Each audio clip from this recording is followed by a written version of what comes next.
people are people everywhere, right? I got to carry my motorcycle over here. So also from IKEA, I have the Death Star light, which is kind of unique. It isn't about the gear. It isn't about all expensive stuff. It's just get out and do it. Hi, my name is Mike. I'm with Drive the Globe, and I'm going to take you around my Overland Rig.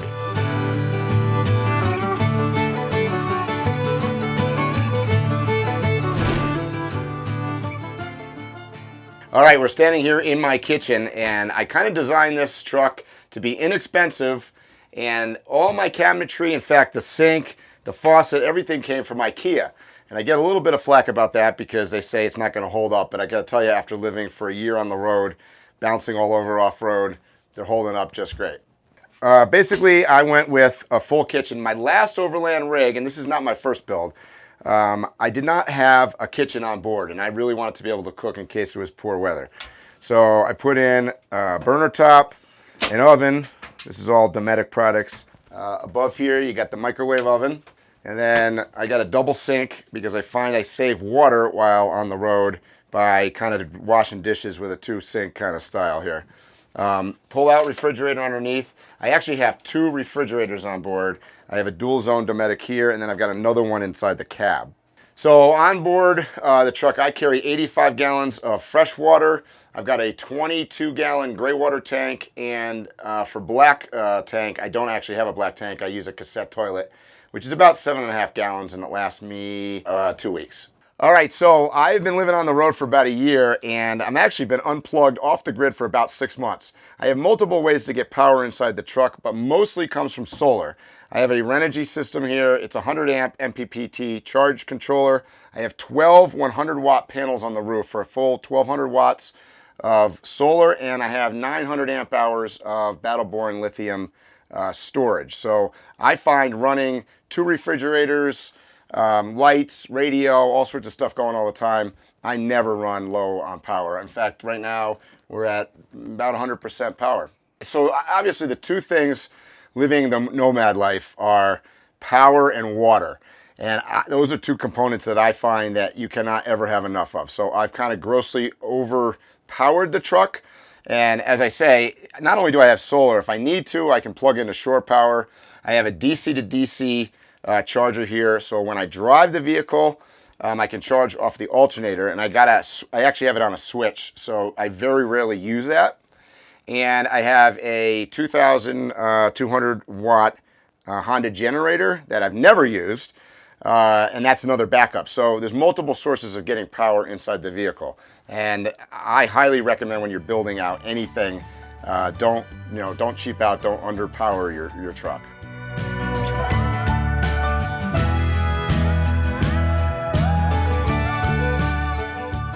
All right, so I kind of got into the nomad life back in the 90s. I spent a year in Africa on a one-way ticket. Went over there, hitchhiked, camel, train, backpacked, you name it.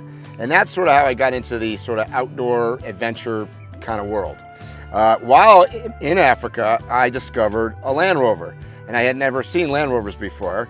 And when I got back to the States, I bought an old 1965 Land Rover, which subsequently, years later, I drove that across Africa.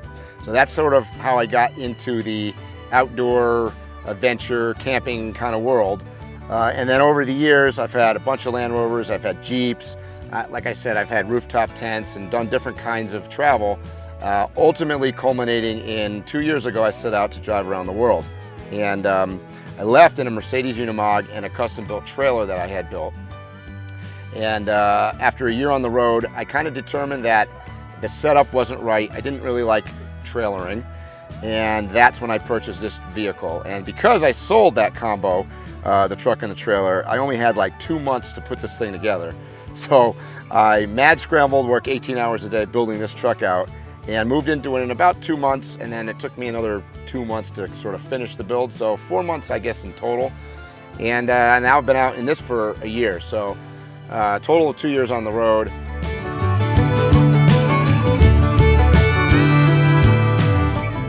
All right, so I'm working with only 135 square feet on board the vehicle, so I've kind of tried to maximize the use of space. In the kitchen, I have this folds up, this table. This is actually an IKEA product as well. I kind of chopped the back side off of it, and I use that as, if I'm sitting here and we have multiple people that want to sit around. I kind of went with the system where I don't have, the traditional dinette and lounge area. Everything has storage space under it. So that's kind of how I went with this. I do a lot of video on the road. You can see behind me, this opens up and folds down. I actually have a full-size iMac on board to work for mostly producing videos. So also from IKEA, I have the Death Star light, which is kind of unique. I don't know if too many people put it in an Overland Rig, but look at that, it opens up.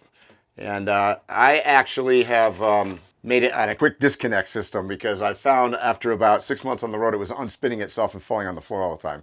So now when I travel, I just quick disconnect it, put it down, and put it in my bed. So everything on board the truck I did sort of inexpensively. A lot of it comes from Amazon or IKEA, but it's all non-wood based. I didn't want traveling around in different climates all the time. I didn't want anything expanding and contracting.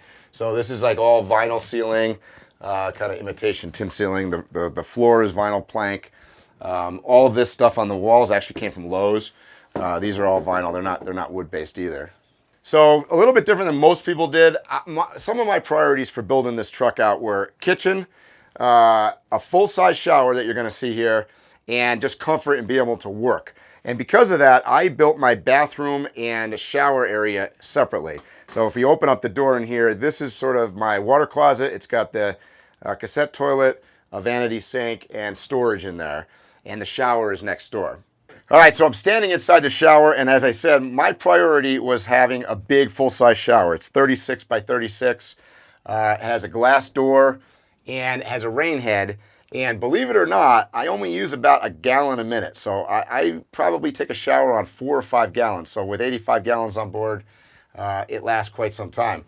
But that was my priority, was just to have a big space. I can, dry clothes by pulling this thing across here and I hang on there. So I've kind of used, all the space that I have. Behind me, fan. These are Max Air fans in the wall units. I actually have 3 of them. I have one in the shower, one in the bathroom, and one for my instant hot water heater. Also an IKEA product, and funny enough, I had to install it not following the directions because it was actually almost totally the height of the truck. So normally you would, build it and then upright it. Couldn't do that. So inside you've got sort of hanging clothes on the top, drawers, and then shoe storage and whatnot down the bottom there. All right, so this is my bed section back here, I call it. This actually was a bump out that I added to the base truck. So it's about a 5-foot bump out. I felt like if I didn't have this section, my bed would take up too much of the space in the main part of the truck. So it's a full-size home mattress on here, so super comfortable on the road. I want it to be feel like I was at home. So that's kind of the deal back here.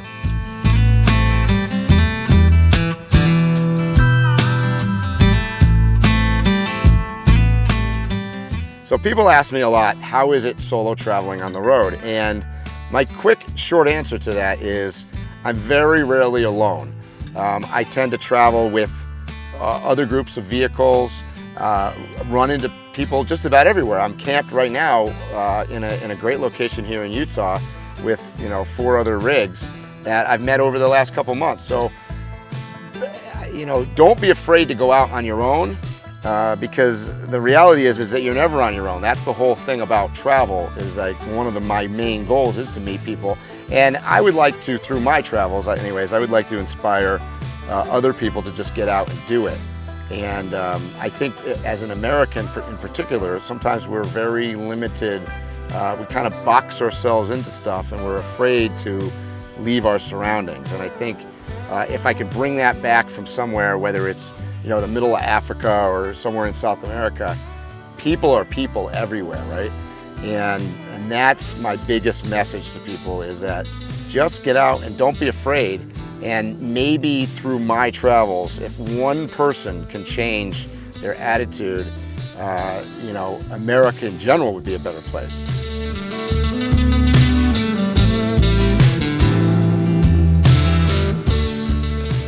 So one of the key components to making my tiny house an inexpensive build is acquiring this truck from the military.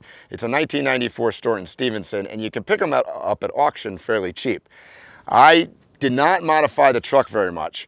with the exception of putting on the 5-foot box in the rear here and putting some underbody storage for my camping gear and whatnot. But the truck, essentially, I'm not a big proponent of modifying vehicles too much, and it's pretty much a stock truck.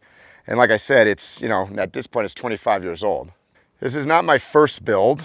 I've had other Overland rigs. I've gone across Africa in Land Rovers, rooftop tents, back of vans. I've sort of worked my way, I guess, if you will, towards what I've found to be my key means of comfort, and that is when I roll into camp, I don't have to do any kind of setup. Everything on board is set up. My bed doesn't fold out. I don't have to, like, you know, move stuff around. So that's like the reason that it's big. The downside, obviously, of this truck is it's big and heavy. It weighs 22,000 pounds. It's fairly large. It probably, because it's orange, looks bigger than it actually is. It's like 11'11", so it's considerably shorter than semi-rigs and whatnot on the road. So one of the components of having a truck this big is I got to carry my motorcycle over here. And most of the time, that's what I use to go get groceries, go explore off backcountry roads and whatnot before I take the truck somewhere. So that is, you know, it mounts on this thing. I got a winch, actually, that pulls it up. On the back, I'm a big cyclist, so I've got my bikes, my road bikes up here, and then on the top of the truck is a kayak. All right, we're sitting in the cab here. Stock, this truck is loud, rattly, miserably uncomfortable. So I spent a lot of time sort of putting comfort into my cab, put a lot of sound deadening insulation, Schielmann seats from Germany. I talked about the second refrigerator here between the seats, so it's quick grab for water and whatnot on the road.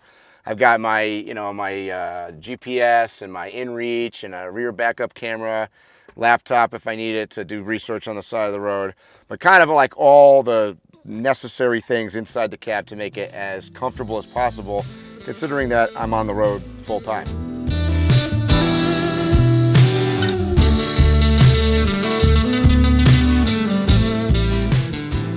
So one of the things I tell people, because there's a lot of people that ask me questions when they see the truck. They go, how do I get to do this? You know, what do I have to do? And my number one thing is, it does not matter what you drive. It doesn't matter whether it's 2 wheels, 4 wheels, 4-wheel drive. Just get out and do it. I mean, that's the big thing. And I think a lot of people have, they got to overcome that fear. They have to stop getting ready to get ready all the time. Just do it. You know, yeah, my truck might look grand to some people with a lot of stuff on board, but I've been doing it for years, and this is kind of where I ended up. But I have traveled with, you name it, and had just as much fun driving around, you know, in a Volkswagen Bug with nothing as I do with this truck. So really, the number one thing is just get out and do it. And that's my most inspiring thing I could say, is like, 'cause I've run into so many people that just are always getting ready to get ready, and they're buying stuff. You know, they're buying gear. It isn't about the gear. It isn't about all expensive stuff. It's just get out and do it. Meeting people and exploring cultures and seeing sights like that we're looking out here. That's what it's about. All right, thanks for watching. Once again, my name is Mike with Drive the Globe. You can find me on drivetheglobe.com or on all of the social medias at Drive the Globe.